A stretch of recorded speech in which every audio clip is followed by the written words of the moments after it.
Hey, Oral Stories community. If you're still with me, then you're as brave, or as crazy, as I was when I lived through this. Seriously, thank you for sticking around. Don't forget to subscribe if you haven't, hit that like button, and leave a comment below. It really means a lot, especially with stories like this. If you're just tuning in, you absolutely need to go back and listen from part 1, because things have gone from terrifying to unspeakable. Last time, I witnessed something that will haunt my dreams forever. Now, I'm trying to survive in a place where people are just processed. The sounds of the grinder, a sickening symphony of mechanical thump thump thump and gushing liquid, slowly faded into a low hum as I scrambled away from the vent. My heart pounded, a frantic drum against my ribs, and the bile continued to rise in my throat. Chloe was gone. Gone, just like Sam and Liam. My friends, my crew, reduced to meat. The sheer, visceral horror of what I had witnessed threatened to shatter my sanity. My body trembled uncontrollably, and hot tears mixed with the grime on my face. I forced myself to move, driven by a primal need for survival, and a desperate, flickering hope that Maya might still be out there. The pain in my side was a dull roar now, but adrenaline pushed me forward. I moved through the oppressive darkness, my phone's weak light my only guide, a flimsy shield against the encroaching shadows. I stumbled through corridors that seemed to twist and turn endlessly, each one leading deeper into the heart of this nightmare factory. Every shadow seemed to coalesce into a lurking figure, every distant creak of the building sounded like a heavy footstep. The air grew progressively colder. I shivered, not just from the chill, but from the bone-deep terror. The metallic, meaty smell intensified, chilling me to the core. I realized where I was heading, deeper into the refrigerated sections of the plant. Logic told me to avoid them, to find an exit. But a desperate, almost suicidal curiosity, mixed with the faint hope of finding a place to hide, or even finding Maya, pushed me onwards. Maybe there was another way out through the back of these cold storage rooms. I pushed open a heavy, insulated metal door. It groaned on rusted hinges, a sound that seemed deafening in the silence. The air inside hit me like a physical blow. It was bitterly cold, the kind of cold that stole your breath. My phone's light cut through the frosty air, revealing a vast, cavernous space. This was a walk-in freezer, but unlike any I had ever seen. The first thing I noticed was the fog of my own breath, hanging in the frigid air. The next was the sheer scale of the room. It was immense, a maze of towering shelves and hooks. And on those hooks, and stacked on the shelves, were bodies. My flashlight beam swept across them, and I stifled a choked scream. They weren't animal carcasses. They were human remains. Frozen stiff, some hanging from heavy meat hooks, others neatly stacked on pallets wrapped in thick, clear plastic. Each body was labeled, just like cuts of meat. Small, handwritten tags tied to their ankles or wrists, with names. Names. My vision blurred. I swayed, my knees threatening to give out. My mind struggled to comprehend the unspeakable depravity before me. This wasn't just a place of murder, it was a human meat locker. I forced myself to look closer, my flashlight trembling in my hand. Some of the bodies looked fresh, still bearing the faint discoloration of bruises or fresh wounds. Others looked older, covered in a thin layer of frost, their faces contorted in silent screams. My eyes darted from one horrifying display to another, trying desperately to find a familiar face, hoping against hope not to. Then, I saw it. A body, hanging near the back, partially obscured by a larger, shrink-wrapped form. My flashlight beam lingered. The distinct tattoo on the ankle. The specific shade of faded blue on the jeans. It was Sam. His eyes were wide open, staring blankly ahead, a silent testament to the horror he had endured. He was meticulously labeled, a tag hanging from his big toe, legs, Sam. My stomach rebelled, and I retched, dry heaving until my throat burned. This was too much. This was beyond anything I had ever imagined. As I struggled to regain my composure, a faint sound reached my ears. A whisper. So faint, I almost convinced myself it was the hum of the old refrigeration units, or the frantic beating of my own heart. Help! My blood ran cold. The whisper came from inside one of the plastic-wrapped bundles on a lower shelf, directly to my left. It was impossible. It had to be my mind playing tricks on me. Everyone was dead. Everyone was processed. Please. The whisper came again, a little clearer this time, weak and raspy, but undeniably human. My flashlight beam trembled as I directed it towards the source. It was a large bundle, wrapped tightly in a thick, opaque plastic, but enough was translucent to make out a shape within. A human shape. And as my light settled, I saw it. A faint, almost imperceptible tremor in the plastic. A slight condensation on the inside, as if from breath.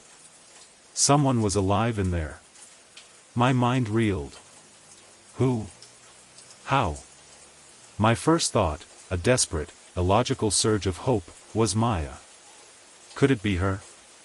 Was she somehow trapped, still clinging to life in this frozen nightmare? Who's there? I whispered, my voice hoarse, barely audible in the frigid air. The only response was a faint, shuddering breath from within the plastic. The air in the freezer, already thick with the smell of death, now felt charged with a terrifying, fragile hope. My fingers, numb with cold, reached out towards the plastic. This was either my last chance, or the most terrible trap yet. My hand hovered over the plastic, my heart thundering in my chest. The whisper, though faint, had been undeniable. Someone was alive. The thought that it could be Maya, that she might still be clinging to life in this frozen tomb, ignited a desperate spark of hope within me, pushing aside the overwhelming despair. Are you Maya? I whispered, my voice trembling. A weak, shuddering breath from within the plastic. Then, a voice, raspy and thin, but not Maya's. No, it's Mark. My blood ran cold. Mark? Mark from the college film club? He had disappeared weeks ago. His family had filed a missing persons report. We'd even discussed him briefly, wondering if he had also gone off on some rogue urban exploration. He was wrapped tightly, his face barely visible through the thick, frosty plastic, eyes wide with a terror that mirrored my own. His lips were blue, his skin pale, but he was alive. Barely. How are you here? I stammered, my mind struggling to reconcile his presence with the horrors I'd witnessed. They caught me. A few days ago, Mark whispered, his voice fading. They keep some, alive, for later. To ripen. To ripen. The word echoed in my mind, a fresh wave of nausea washing over me. They kept people alive like livestock. The depravity was unfathomable. I'll get you out of here, I vowed, my voice shaking with a resolve I barely felt. I started frantically pulling at the heavy plastic wrap, but it was thick, industrially sealed, and my fingers were numb with cold and pain. I fumbled for something sharp, anything. My utility knife, my small multi-tool, where were they? Lost in the chaos of the chase. As I struggled, a distant clang echoed through the freezer. A heavy door closing. Someone was in the plant. The family. They were moving. They're coming, Mark whispered, his voice laced with renewed terror. You have to go. Save yourself. But I couldn't leave him. Not like this. My fingers scraped against the plastic, trying to find a weak point. I pulled and tugged, my nails tearing. The faint hum of the refrigeration unit was now accompanied by the distant, rhythmic thump-thump-thump of heavy footsteps, growing closer. I need something, a knife. I hissed, my eyes darting around the frozen room. My gaze fell on a large, heavy-duty meat cleaver stuck into a block of ice on a nearby shelf, clearly used recently. With a surge of desperate energy, I lunged for it, pulling it free with a painful grunt. Just as I raised the cleaver to hack at the plastic, a loud, grating sreeee ripped through the silence, right outside the freezer door. It sounded like metal scraping violently against metal, followed by a sickening wet thwack. What was that? Mark whispered, his eyes wide. The heavy, insulated door to the freezer suddenly shuddered. A dark, viscous liquid began to seep from beneath it, slowly spreading across the icy floor. It was a deep, dark red. And then, a groan. A pained, guttural groan, barely human. Maya? I whispered, a fresh wave of dread washing over me. It was too close. Too sudden. I abandoned trying to free Mark and moved stealthily towards the freezer door, pressing my ear against the cold metal. The groans continued, ragged and desperate. My heart hammered against my ribs. Had she been trying to find me? Had she run into them? Suddenly, a voice spoke, low and gruff, just outside the door. Looks like we caught another one, Ma. This one was trying to get into the freezer. Curious little thing, ain't she? It was a male voice, one of the butcher's brothers. His tone was casual, almost amused.